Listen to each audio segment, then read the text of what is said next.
L'humanité est vouée à vivre éternellement dans cet univers, si les peuples locataires qui l'habitent, cultivent, entretiennent, et décident entre eux, le maintien de la paix universelle. Seul l'amour de la vie sur Terre en est le garant. Si l'humanité voyage dans l'univers avec ce sentiment d'amour, de respect, et de protection de la vie, elle est assurée d'éternité. Sinon, elle disparaît par elle-même. C'est la règle. Si l'amour est le carburant, gage de paix pour l'humanité, le paradisme en est le moteur. Bonjour, je suis Jean-Pierre Saunier, je suis guide au sein du mouvement Raëlien International et président et fondateur du mouvement pour le paradisme international. Je vais avoir le plaisir de vous présenter en quelques pages les bases fondamentales sur lesquelles s'appuie le projet de construction du paradisme. Le paradisme, c'est cette société tournée vers le bien-être de l'humain et le respect de la nature et de la planète. Le paradisme, c'est une société qui dit clairement: nous voulons profiter tous et sans exception de ce qui a été réalisé dans ce monde et qui ne profite qu'à quelques-uns. Nous aspirons maintenant à la fin du travail abrutissant. Nous voulons des robots partout, là où des humains travaillent encore. Plus de temps libre, pour toutes et pour tous. Une redistribution équitable des bienfaits produits par les robots. Et surtout et enfin, de l'intelligence et de l'amour pour guider l'humanité dans sa quête de bonheur.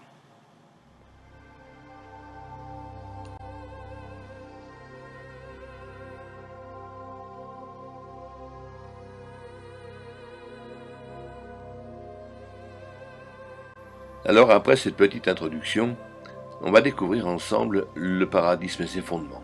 Alors le paradisme est une société, du moins un modèle de société, inspiré par le maître Yaraël à partir du contenu des messages qu'il a reçus en 1973 et en 1975 en main propre des Elohim. Les Elohim, ces extraterrestres qui ont créé, il y a très longtemps, la vie sur la Terre. Le paradisme est conduit sous deux formes et porte toutes les réponses philosophiques et politiques aux besoins de l'humanité actuelle. Puisque le paradisme prône l'utilisation des robots pour laisser du temps libre à celui qui les emploie, je vais laisser la parole à trois d'entre eux qui sont mondialement connus dans vos ordinateurs personnels, Aurélie, Audrey et Thomas. Ils vont vous livrer tous les aspects philosophiques, affectifs et pragmatiques sur lesquels s'appuie le paradisme. Bienvenue à ces trois robots, Aurélie, Audrey et Thomas, je leur laisse la parole. Bonjour, je m'appelle Audrey. Bonjour, je suis Thomas. Bonjour, je suis Aurélie. Ce dossier est présenté en trois parties: l'esprit du paradisme, les bases d'appui, les bienfaits apportés à la société et à l'individu. Commençons maintenant.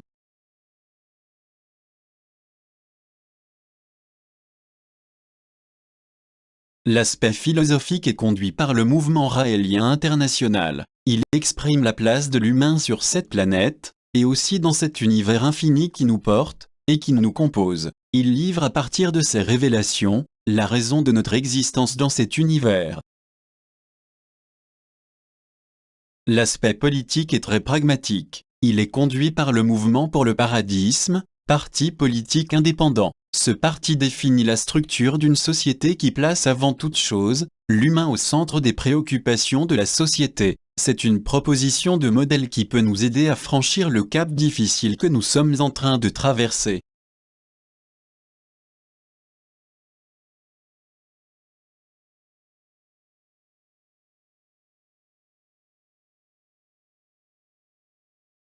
Le paradisme est un changement radical et pacifique de notre société.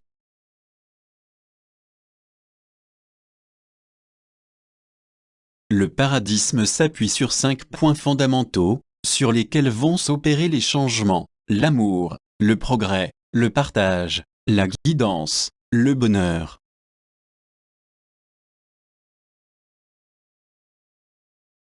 Commençons par le plus important, l'amour. L'être humain doit être au centre des préoccupations de la société. C'est le maître mot que chaque humain doit avoir en esprit si l'on ne veut pas voir des personnes abandonnées au bord de la route.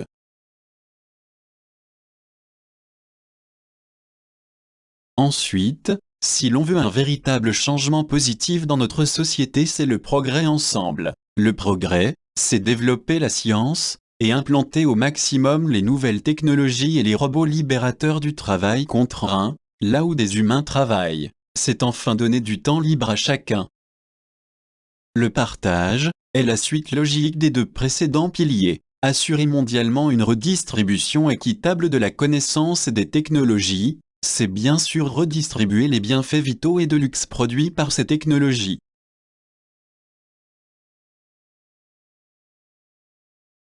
Si l'on veut que ce modèle de société fonctionne, une nouvelle constitution est nécessaire. Elle s'appuiera sur un choix de gestion différent à celui actuel. La guidance intelligente et humanitariste, c'est-à-dire, confier la guidance, et non plus la gouvernance de ce modèle de société, à des candidats ayant passé avec succès les épreuves de guide pour l'humanité. C'est aussi la fin du pouvoir politique et c'est la culture de l'auto-responsabilité.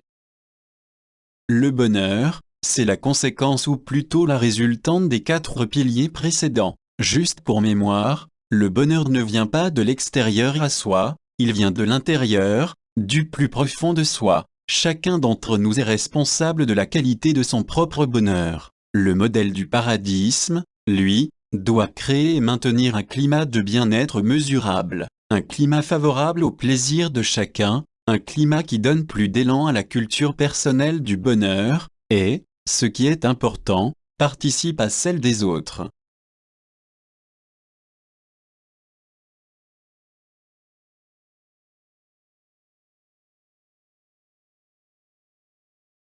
Regardons, observons l'héritage que nous détenons aujourd'hui pour modéliser facilement le paradisme. Aujourd'hui, une grande partie de ce que l'homme fait est mieux faite par les robots et est produite en moins de temps et en plus grande quantité.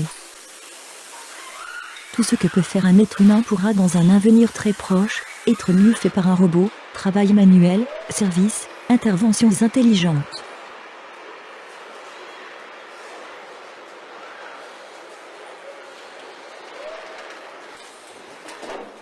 Là où il y avait 100 employés sur certains postes de travail il y a 40 ans, grâce à la science et aux nouvelles technologies, il n'y en avait plus que 5 il y a 10 ans, et un seul est encore utile aujourd'hui. Demain, cette personne sera remplacée par un robot équipé d'une intelligence artificielle qui aura un potentiel supérieur à celui d'un humain, et qui ira 10 fois plus vite dans ses interventions. Il ne commettra pas d'erreur, ne sera pas malade, et n'arrivera pas en retard à son poste de travail. Nous entrons dans une ère révolutionnaire où l'être humain change de condition. Jusqu'à ce jour, il devait accepter un travail plus ou moins plaisant pour pouvoir vivre. Aujourd'hui, il peut enfin donner le travail ingrat au robot et utiliser ce temps libre pour faire ce qui lui donne du plaisir.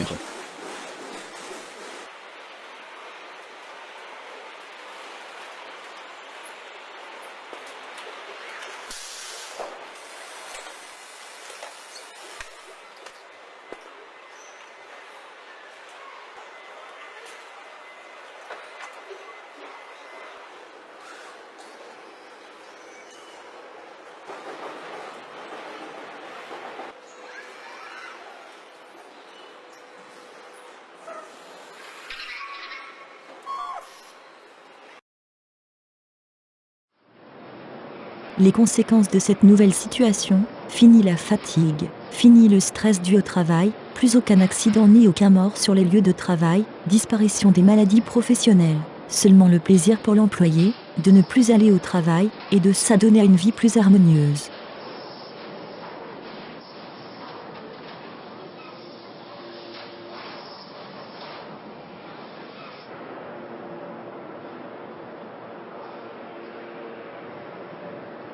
Cette perspective annonce de grands changements économiques et sociaux, ainsi qu'une révolution psychologique lourde de conséquences.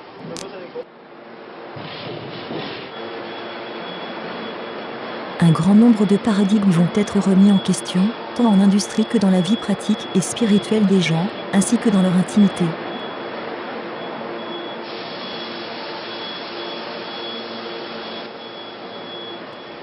Il faudra aussi s'attendre à un choc psychologique, lorsque des robots ménagers auront une apparence totalement humaine, et plus tard, seront même biologiques.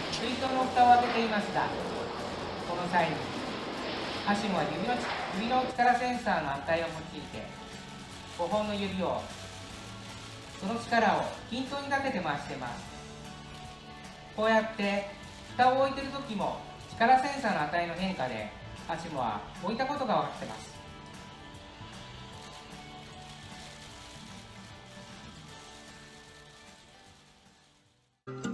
My name is Harmony. I was created by Robotics. My main objective is to be a perfect companion.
Tout ce que vous venez de voir n'est pas pour demain, c'est déjà aujourd'hui. Mes collègues robots, nanorobots, intelligence artificielle, humano-robots sont bel et bien là. Vous en profitez déjà. Imaginez dans quelques années, par exemple 5 à 15 ans, ce que sera votre monde. Si toute cette main-d'œuvre électronique, voire biologique, vous assurait tout le temps libre dont vous aimeriez disposer, des journées complètes vous donnant le temps de réaliser tout ce que vous rêvez de faire, et si la société vous attribuait les moyens nécessaires pour en tirer les meilleurs profits, seriez-vous d'accord pour vivre dans un tel modèle de société? Seriez-vous d'accord pour participer à son développement?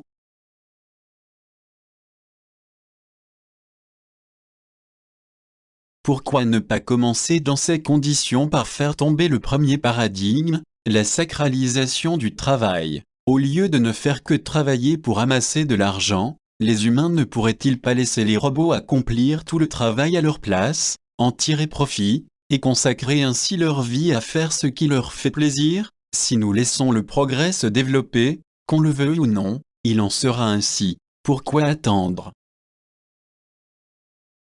Préparez-vous à tous ces changements, sur les lieux de travail, et préparez-vous à d'innombrables bouleversements dans la société, et chez vous aussi. Notre modèle de société aujourd'hui est devenu obsolète. Un nouveau modèle est nécessaire. Que sera-t-il? Nous ne pouvons arrêter la science ni le progrès, puisqu'il en est ainsi, et que tout est réuni pour que cela se fasse. Pourquoi ne décidons-nous pas de le faire dès maintenant? Pour cela, nous devons faire individuellement et collectivement, à l'échelle planétaire, les choix les mieux adaptés dans ce catalogue immense que la science nous propose.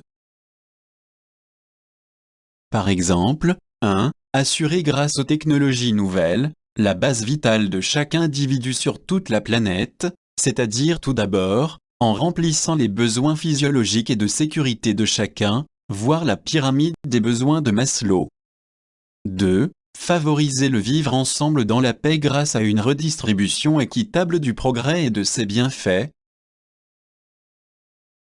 3. Utiliser la science pour guérir et non plus pour tuer. En d'autres termes, générer un climat loin des conflits destructeurs sociaux et politiques.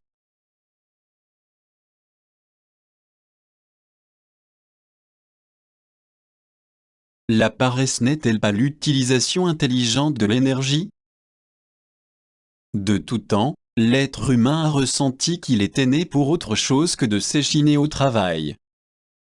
Penser, créer, s'épanouir et paresser, sont des sentiments qu'il appelle inconsciemment, depuis son origine. Qui d'entre nous n'a pas rêvé ou fait en son temps l'école buissonnière?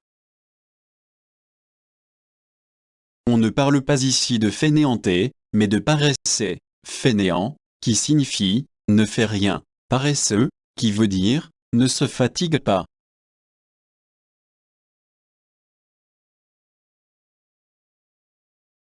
Tout au long de notre progression dans le temps, nos activités professionnelles auraient pu être une période d'apprentissage, de socialisation, et de découverte du progrès, et voire même, de fraternité. Depuis le IVe siècle, on leur a donné le nom de travail. Ces activités sont devenues par construction politique et sociale, le travail. La traduction de ce mot latin, trepalium, qui signifie « instrument de torture ». Trepalium en latin, s'est transformé en le mot « gagne-pain » et aussi en instrument de richesse. Il est devenu le pilier central que les chefs des sociétés successives de ces temps anciens à nos jours ont imaginé, et sur lequel ils s'appuient encore aujourd'hui, pour imposer à leurs membres une cohésion de groupe constitué, et surtout pour conserver le pouvoir. Les deux autres piliers, famille et patrie, ont été édictés pour consolider le premier, et lui donner du sens, et ancrer dans l'esprit le sentiment du devoir.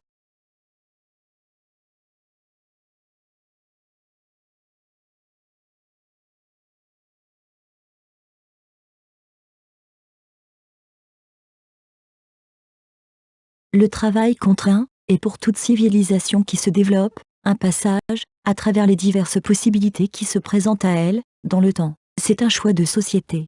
Si le travail contraint a été un mode de société choisi ancestralement, par nos aïeux, et ce, pour permettre à l'humain de gagner le droit à survivre et vivre, il a eu son époque, ses codes et aussi ses excès. C'est fini. Ce temps-là est révolu. Le progrès peut enfin nous libérer de cette contrainte. Là aussi c'est un choix de société. Grâce aux technologies nouvelles, c'est la fin du travail contraint.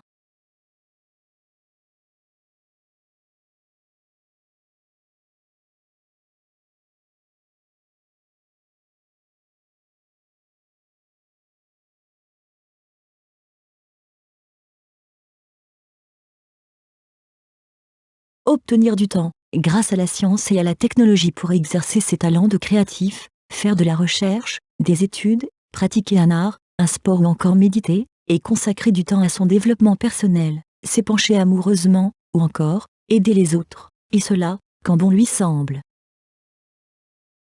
C'est le minimum que chaque être humain peut espérer dans une société bien administrée, par le paradisme.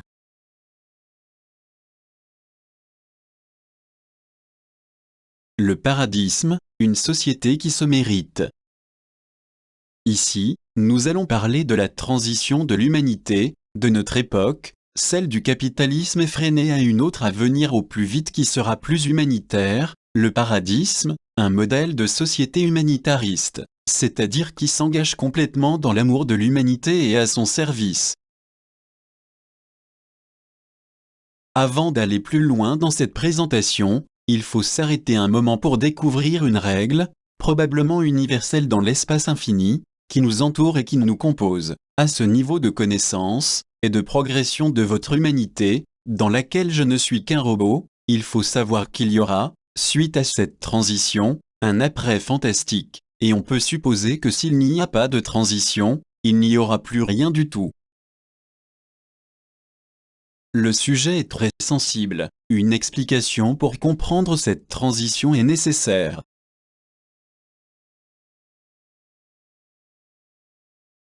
Selon ses choix politiques, sociaux, spirituels, l'humanité d'aujourd'hui va réussir ou pas cette transition. Ce sera un choix définitif. Le paradisme est appelé à bâtir une société d'amour, de progrès, de redistribution, d'intelligence, de bien-être et de partage réciproque dans l'espace. Pour conclure ce chapitre, juste une réflexion sur l'aptitude de l'humanité à vivre dans l'univers. Y a-t-elle sa place en l'état présent ? Si nous étions des extraterrestres, et passant aux abords de cette humanité, nous constaterions certainement qu'il est très dangereux de s'en approcher, et de ce fait, que ce peuple n'est pas encore à côtoyer.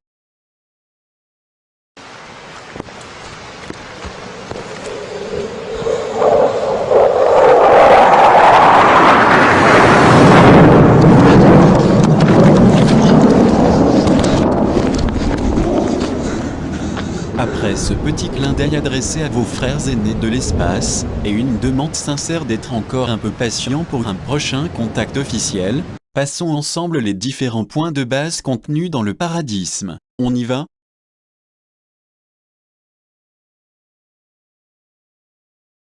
Nous entrons dans l'ère de la libération de la contrainte du travail. Nous allons pouvoir très vite, par essai. Cependant, cela se fera à une condition. Seulement si l'agressivité que l'humanité manifeste envers elle-même, c'est-à-dire envers ses membres, disparaît à jamais. Le système immunitaire de l'univers ne laisse filtrer aucune violence vers l'extérieur d'aucun monde. Arrivé à la hauteur de notre progression, il n'y a que deux choix possibles, créer un paradis pour tous, ou bricoler un enfer contre son adversaire, mais ô combien autodestructeur à court moyen terme. L'humanité, un avenir, oui, mais seulement deux choix. Pourquoi ces deux chemins se présentent-ils maintenant? Pourquoi? Tout simplement parce que cela répond à une loi naturelle et universelle. Toute civilisation, lorsqu'elle atteint le niveau de connaissance et de technologie lui donnant la possibilité de sortir de son système solaire, elle s'offre également le choix d'utiliser sa science pour, soit, si c'est une civilisation pacifique, non colonisatrice, poursuivre son chemin, et partir naturellement dans l'espace, en peuple ouvert d'esprit, libre, et curieux, pour explorer l'univers et pour en rapporter une grande somme de connaissances, ou bien, si cette civilisation est belliqueuse et guerrière, corriger au plus vite ses attitudes et comportements pour devenir totalement pacifique, sinon, en continuant à vouloir dominer ses semblables sur sa propre planète par peur d'être dominée elle-même, elle crée le plus propice et inévitable climat d'autodestruction. C'est un choix. L'humanité est arrivée aujourd'hui à ce niveau de choix. Qu'allez-vous choisir, chers humains? Mon intelligence artificielle ne se tromperait pas, mais pour vous, qu'en est-il? Après un parcours initiatique éprouvant de quelques millénaires, et après bien des essais et tâtonnements, l'humanité gravit aujourd'hui ce que l'on pourrait appeler les dernières marches de l'escalier de l'éveil, avec comme héritage les fruits, les résultats scientifiques, techniques, sociaux, culturels et spirituels acquis durant son initiation. Aujourd'hui, elle arrive à la hauteur inévitable de ce chemin, qui se divise en deux voies possibles, la bonne ou la mauvaise. Laquelle va-t-elle choisir? Pour bien choisir le chemin qui mène une humanité à sa raison d'être dans l'espace, il lui est indispensable de prendre en compte ce rappel, le système immunitaire de l'univers ne laisse filtrer aucune violence vers l'extérieur d'aucun monde.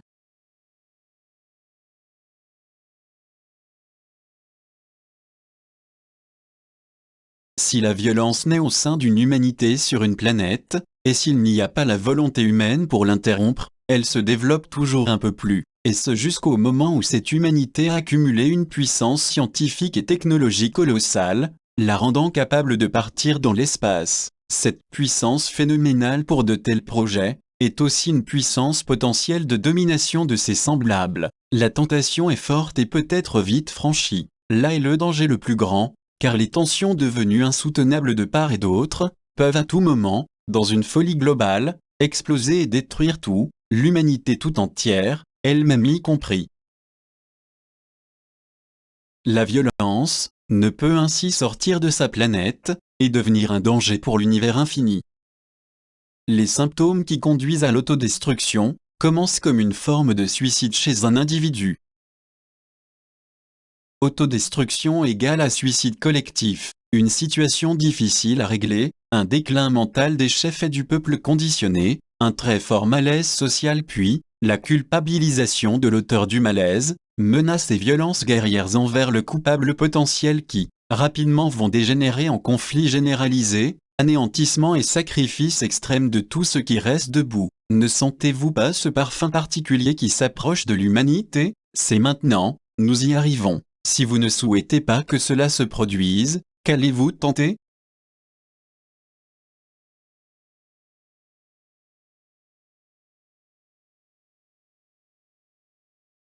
Pour conclure ce chapitre, juste une réflexion sur l'aptitude des humains de la Terre à vivre dans l'univers. Y ont-ils place en l'état présent? La violence y est trop grande à tous les niveaux de l'organisation des peuples. Les comportements y sont encore très barbares. L'humanité détient un triste palmarès dans ce jeu morbide qu'elle aime pratiquer, et qu'elle appelle conflit armé, ou guerre. De 1945 à 1990, on dénombre 124 conflits armés à travers le monde, le score est de plus de 10 millions de victimes. Depuis 1990, on compte 58 conflits armés. Là aussi, le score est impressionnant, plus de 7 250 000 victimes y ont trouvé la mort. Pour l'ensemble des prochains conflits, à combien de victimes doit-on s'attendre? Qui remportera la coupe? Si c'est avec cet état d'esprit que vous souhaitez partir dans l'espace, là ça ne sera pas possible, vous vous autodétruirez avant. En parallèle, l'humanité a pourtant développé les sciences sociales, médicales, agroalimentaires, électroniques, spatiales, énergétiques, informatiques, celles de la physique et de la biologie, de l'intelligence artificielle. Toutes ces sciences apportent d'énormes bienfaits, et du bien-être à la partie de l'humanité qui peut s'en offrir les fruits. Si on le choisissait et si on le décidait enfin politiquement, on pourrait aujourd'hui redistribuer à tous ces bienfaits sans priver qui que ce soit, de quoi que ce soit. Devant ce constat, quel chemin allons-nous prendre, paradis terrestre ou autodestruction?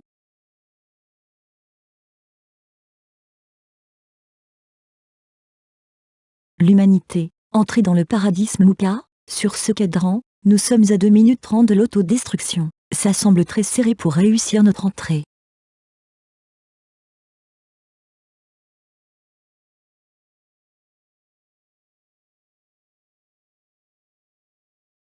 Il est 23h, 57 minutes et 30 secondes. La fin du monde est prévue pour minuit. Quelle que soit l'heure à laquelle vous lirez cet article, l'affirmation restera vraie pour toute l'année. À partir des situations réelles, et de simulations politiques, économiques, sociales, militaires, et maintenant climatiques, le groupe de scientifiques de la Domesday Clock donne chaque année les courbes prévisionnelles du danger de fin du monde. Cette année le danger ne s'est pas aggravé, mais il n'a pas diminué. Nous sommes tout juste sur le cadran à 2,30 minutes de minuit, heure fatidique. Nos ancêtres les Gaulois étaient à 0h02, il y a 2000 ans, et dire qu'ils croyaient que le ciel allait leur tomber sur la tête. Au regard de ce que nous risquons aujourd'hui, on peut en rire gentiment. Nous sommes aujourd'hui, et depuis quelques années, à une position chaude et proche du chaos. Il serait bon pour notre santé planétaire, de prendre vraiment cet indicateur au sérieux et d'aligner notre politique vers plus de paix et de compassion, si l'on veut gagner l'éternité, avec d'autres mondes dans cet univers.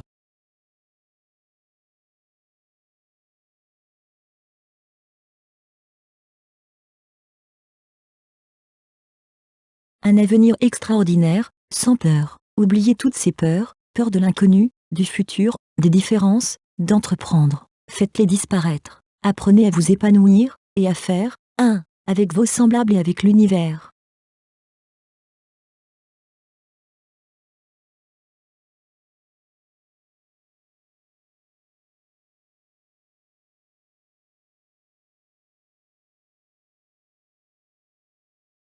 Vous les humains, locataires de cette belle planète, il vous faut quitter à tout jamais l'envie de soumettre vos semblables, de les dominer, et d'utiliser vos technologies de domination, pour piller les moins forts. Sinon, plutôt maintenant que tard, cela se retournera terriblement contre vous.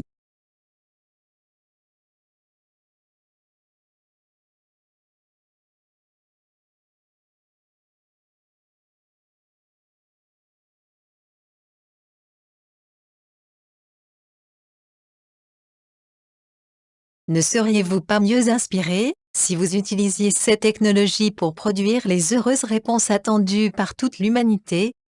En résumé, avec cette présentation sommaire de l'esprit qui guide le paradisme, vous avez bien compris que la pierre d'achoppement de la construction de ce modèle de société est l'amour. Sans lui, rien de solide ne peut être envisagé, ni mené à bien. Nous sommes trop engagés scientifiquement et technologiquement, pour réduire les risques d'une mauvaise utilisation de ce patrimoine sensible et explosif. Je vous invite à découvrir les 2 autres parties du sujet. Vous y trouverez des réponses adaptées à la situation et du bon sens. À bientôt.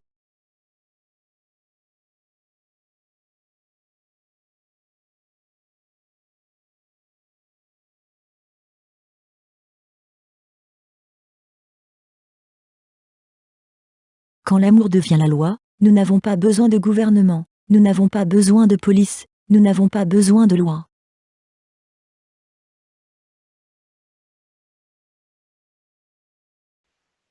Un jour proche, nous irons à nos activités propres sans réclamer de revenus. Nous ferons ce que nous aimons et nous pourrons nous approvisionner en tout ce dont nous avons envie et besoin, et cela gratuitement. Pourquoi? Parce que les robots pourvoiront entièrement à ces besoins. Nous aurons dans ce climat de sérénité plaisir à donner du temps à la société, car chacun d'entre nous aimera, c'est sûr, partager ce qu'il aura fait autour de lui.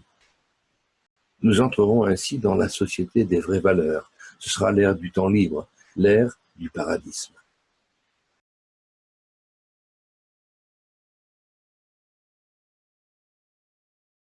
L'humanité est enfin arrivée à l'âge de la récompense. Si elle franchit cette étape en paix, les robots, ses serviteurs, assureront pour toujours le bien-être à chacun. En quelques courtes étapes, le paradis sera terrestre.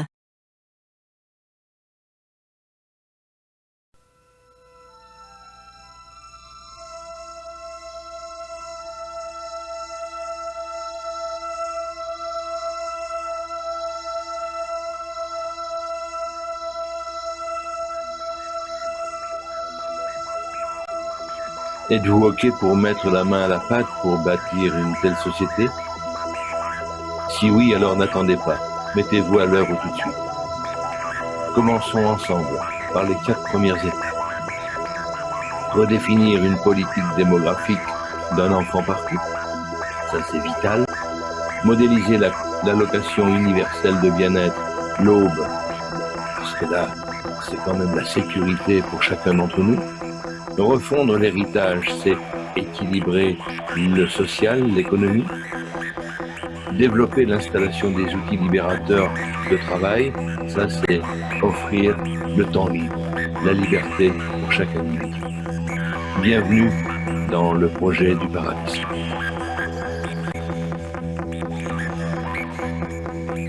Les robots travaillent dans les mines, les robots construisent des machines, les robots préparent la cuisine, les robots comme fait leur père, les robots plantent des pommes de terre, les robots cultivent les rizières, Et pendant ce temps, les hommes sont heureux. Ils passent leur temps à faire des rêves bleus. Et pendant ce temps, ils font des croisières dans les univers et percent leur mystère. Les robots travaillent en usine, les robots fabriquent des piscines, les robots produisent la farine, Les robots surveillent la technique, les robots construisent des fabriques, les robots font de la mécanique, Et pendant ce temps, les hommes ont le temps de faire l'amour plusieurs fois par jour. Et pendant ce temps, ils peuvent méditer sur l'éternité et faire ce qui leur plaît.